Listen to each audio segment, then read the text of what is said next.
I was on the outskirts of a little southern town, trying to reach my destination before the sun went down. The old CB was blaring away on Channel 19 when there came a little boy's voice on the radio line. He said, "Breaker 19, is anyone there? Come on back, truckers, and talk to Teddy Bear." Well, I keyed the mic and said, "You got it, Teddy Bear." And a little boy's voice came on the air. "Appreciate the break. Who we got on that end?" Well, I told him my handle, and then he began. "Now, I'm not supposed to bother you fellas out there. Mom says you're busy and for me to stay off the air. But you see, it gets lonesome and it helps to talk. 'Cause that's about all I can do. I'm crippled and I can't walk." Well, I told him to fire up that mic, and I'd talk to him as long as he liked. "This was my dad's radio," the little boy said. "But I guess it's mine and Mom's now, 'cause my dad is dead. Dad had a wreck about a month ago. He was trying to get home in the blinding snow. Mom has to work now to make ends meet, and I'm not much help with my 2 crippled feet. She says not to worry, we'll make it all right. But I hear her crying sometimes, late at night. You know, there's one thing I want more than anything else to see. I know you fellas are too busy to bother with me. Well, you see, my dad used to take me for rides when he was home. But I guess that's all over now, since my dad is gone." Not one breaker came on that old CB as that little cripple boy talked with me. I tried hard to swallow a lump that just wouldn't stay down as I thought about my boy back in Greenville town.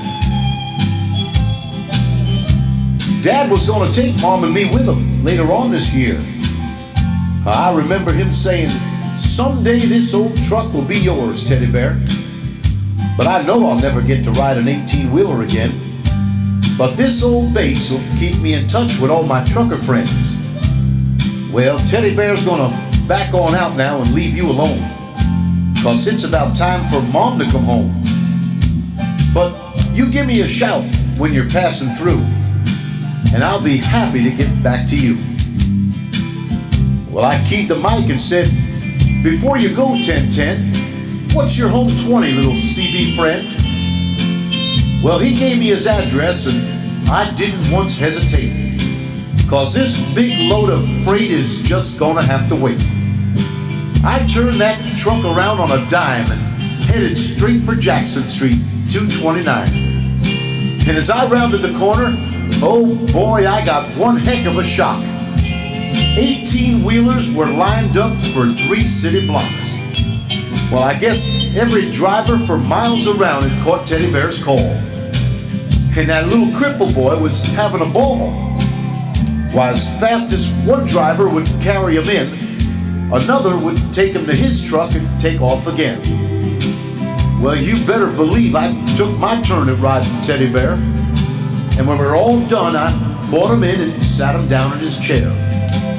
And buddy, if I never live to see happiness again, I want you to know I saw it that day in the face of that little man. We took up a collection for him before his mama came home, and each driver said goodbye, and they were all gone. He shook my hand with a mile-long grin and said, "So long, trucker, I'll catch you again." Well, I hit that interstate with tears in my eyes, and I turned on the radio, and I got another surprise. "Breaker 19, came a voice on the air. "Just one word of thanks from Mama Teddy Bear. We wish each and every one a special prayer for you, 'cause you just made my little boy's dream come true." I'll back on out now before I start to cry. May God ride with you. 10-4, and goodbye.